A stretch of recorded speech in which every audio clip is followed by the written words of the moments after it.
حضرت عمر رضی اللہ تعالیٰ عنہ جب ایمان لائے تو آپ نے ایک ایک کافر کے گھر کے دروازے پہ کھڑے ہو کے کہا کہ تم کمزوروں کو مارتے تھے، میں تمہیں بتانے آیا ہوں میں محمد عربی کا نوکر بن گیا۔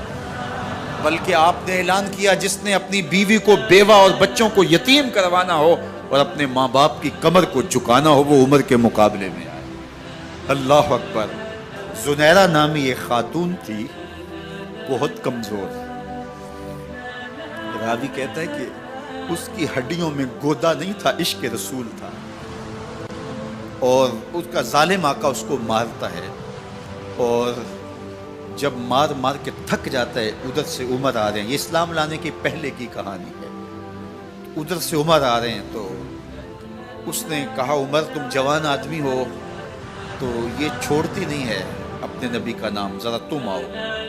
عمر کوڑا پکڑ لیتے ہیں، اسے مارتے مارتے مارتے تھک جاتے ہیں تو پانی پینے لگتے ہیں، تو کہتے ہیں مجھے تیرے پہ ترس نہیں آیا لیکن میں ذرا پانی پینے لگا ہوں، اور پھر گلے کے اندر ڈال کر کے کوڑا اور اس کی رسی کو بل دیتے ہیں اور اس کی آنکھیں باہر نکل آتی ہیں اور کہتے ہیں بلا اپنے نبی کو جو تیری آنکھوں کی بینائی واپس کرے۔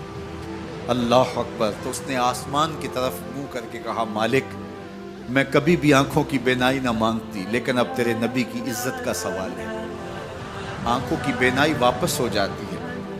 زنیرہ کو بڑا مارا، آج عمر گلیوں میں آنکھوں میں آنسو ہیں اور عجیب دل بے تاب ہے اور کہتے ہیں آؤ بھئی میں حضور کا غلام بن گیا ہوں، تمہیں بتانے آیا ہوں۔ زنیرہ نے موڑ کاٹا تو آگے عمر یہ آواز دے رہے تھے۔ زنیرہ ایک کونے پہ کھڑے ہو کے رو کے کہتی ہے عمر تم تو بڑے اس دن جوش و غضب میں تھے اور تم مارتے ہوئے تھکتے نہیں تھے۔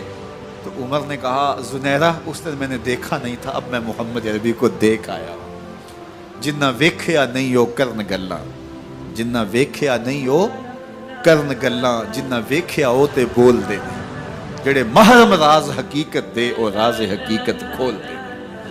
تو حضرت عمر رضی اللہ تعالیٰ عنہ ایمان لائے۔ حضرت عبداللہ ابن مسعود رضی اللہ تعالیٰ عنہ فرماتے ہیں کہ حضرت عمر کا ایمان لانا مسلمانوں کے لیے عزت کا سبب تھا، ان کا ہجرت کرنا مسلمانوں کی نصرت تھی اور ان کی خلافت مسلمانوں کے لیے رحمت تھی۔ حضرت عمر رضی اللہ تعالیٰ عنہ وہ ہیں کہ میرے حضور نے فرمایا لوگوں جب نیک لوگوں کا ذکر کرو تو میرے عمر کا تذکرہ ضرور کیا کرو۔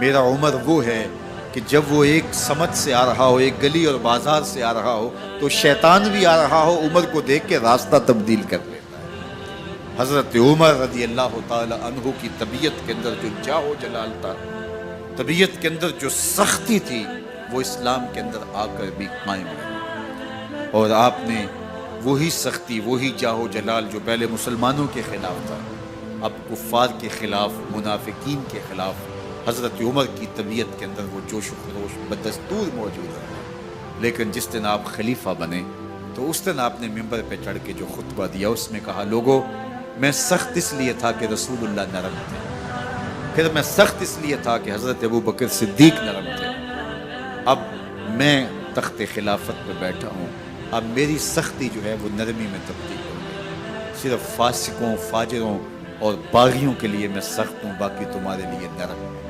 سب سے کم جو تنخواہ بیت المال سے اگر کسی وجود نے لی ہے تو وہ حضرت عمر رضی اللہ تعالیٰ عنہ، صرف 2 جوڑے لیتے تھے سال میں، اور راوی کہتا ہے کہ میں نے دیکھا ہے کہ اس میں بھی 17 پیوند لگے ہوتے تھے۔ حضرت عمر رضی اللہ تعالیٰ عنہ کا طرز زندگی، آپ کا انداز معاشرت اور آپ کا انداز خلافت، ہر لمحہ آپ کی زندگی کا اٹھا کے دیکھیے کتنی مرتبہ قرآن حضرت عمر کی رائے کے مطابق نازل ہوا۔ اللہ تعالیٰ جل شانہ نے ان کو صاحب الہام بنایا تھا۔ ہر امت میں کوئی صاحب الہام ہوتا ہے، حضور کی امت کا صاحب الہام حضرت عمر رضی اللہ تعالیٰ، اور آقا کریم نے انہیں اپنا وزیر قرار دیا۔ فرمایا میرے 2 وزیر آسمانوں میں ہیں، 2 وزیر زمینوں میں ہیں، آسمانوں کے وزیر جبرائیل اور میکائیل ہیں اور زمین کے وزیر ابو بکر اور عمر رضی اللہ تعالی عنہما۔ ایک دن حضرت عمر بیٹھ کے رو رہے تھے تو کسی نے کہا حضرت رو کیوں رہے ہیں؟ فرمایا کہ میں اس لیے رو رہا ہوں کہ فلاں پل سے بکریاں گزری ہیں، تو پل کے اندر شکستگی تھی، ٹوٹا ہوا تھا پل درمیان میں، اس میں ایک بکری کی ٹانگ ٹوٹ گئی ہے۔ تو میں ڈرتا ہوں کہ میرا رب یہ نہ پوچھے کہ عمر تو نے پل صحیح تعمیر نہیں کروائے تھے کہ ایک بکری کی ٹانگ کیوں ٹوٹی ہے۔ یہ ہیں حضرت عمر رضی اللہ تعالی عنہ۔ اللہ اکبر۔ تو اللہ تعالیٰ جل شانہ نے حضرت سیدنا عمر بن خطاب رضی اللہ تعالیٰ عنہ سے جو کام لیا، مختصر دور خلافت کے اندر 10 سال 6 ماہ 4 دن آپ نے خلافت فرمائی ہے، لیکن کہاں سے چلے اور یہاں مکران تک، بلوچستان کا حصہ ہے، یہاں تک آپ کے سلطنت کی حدود وسیع، ادھر آرمینیا تک جا پہنچے، حمص فتح کیا، قادسیہ، یرموک۔ آپ ذرا دیکھیے کہ کہاں تک آپ کی فوجوں کے گھوڑے دوڑتے رہے، اور اللہ تعالیٰ جل شانہ نے ان کو جو توانائی، عدل و انصاف کی قوت عطا فرمائی۔ اللہ اکبر۔ جب زمین پہ عدل کیا ہو تو زمین بھی حکم مانتی ہے، اور حضرت عمر وہ تھے جن کا حکم ہوائیں بھی مانتی تھی، زمین بھی مانتی تھی، جن کا حکم جو ہے وہ آگ بھی تسلیم کرتی تھی اور دریا بھی ان کا حکم مانا کرتے تھے۔ مصر کے اندر یہ رسمیں بد جاری تھی کہ سال کے بعد ایک دوشیزہ کو زیورات پہنا کے اچھے لباس میں ملبوس کر کے دریا کی بھیڑ چڑھایا جاتا، اس کی قربانی دی جاتی، اس کا خون بہتا تو دریا چلتا۔ جب مسلمانوں نے مصر فتح کیا تو گورنر نے لکھا کہ اسلام تو اس طرح کی رسوم کی اجازت نہیں دیتا، لیکن خشک سالی ہے، لوگوں کی فصلیں ویران پڑی ہے، تو حضرت کیا کیا جائے؟ تو حضرت عمر رضی اللہ تعالیٰ عنہ کاغذ کے ٹکڑے پہ لکھتے ہیں، بسم اللہ الرحمن الرحیم، مصر کے نیل کی جانب عمر کا خط لکھتے ہیں، اے نیل اگر تو اللہ کے حکم سے چلا کرتا ہے تو چل، ورنہ ہمیں تیرے چلنے کی کوئی حاجت نہیں ہے۔ اور قاصد کو کہا یہ خط لے جاؤ اور جا کے دریائے نیل میں پھینک دو۔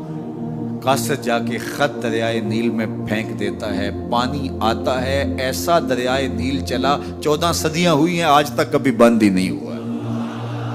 دریا حکم مانتے، آگ نکلتی ہے۔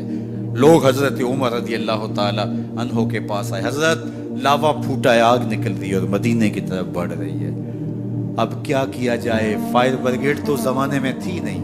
عمر نے اپنی قمیض اتاری، جس قمیض پہ 17 پیوند لگے ہوئے تھے چمڑے کے، کہا یہ قمیض لے جاؤ، جدھر آگ بڑھ رہی ہے آگے ڈھالنا، آگ پیچھے بھاگ جائے گی۔ زلزلہ آتا ہے تو زمین پہ دھرا مارتے ہیں، زمین رک جا، کیا عمر نے تیری چھاتی پہ عدل نہیں کیا ہے؟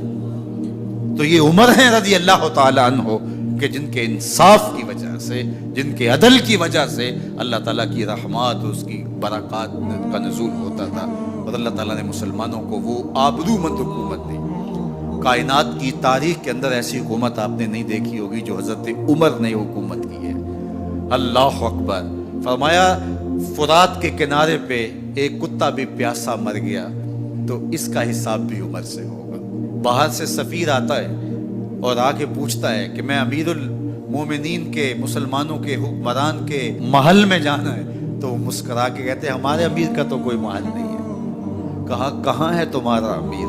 کہا مسجد نبوی میں ہوگا یا بیت المال کی اونٹوں کی دیکھ بھال میں لگا ہوگا۔ وہ جب گئے تو مسجد میں نہیں ہے، اللہ اکبر، وہاں گئے تو وہاں بھی نہیں ہے۔ پھر کیا دیکھتے ہیں کہ عمر رضی اللہ تعالی عنہ جنت البقیع کے پاس ایک درخت کے نیچے اینٹ کا سرانہ رکھ کے سوئے ہوئے، تو اس نے کہا عمر تو نے عدل کیا ہے، تجھے کچی اینٹ پہ بھی نیند آ گئی۔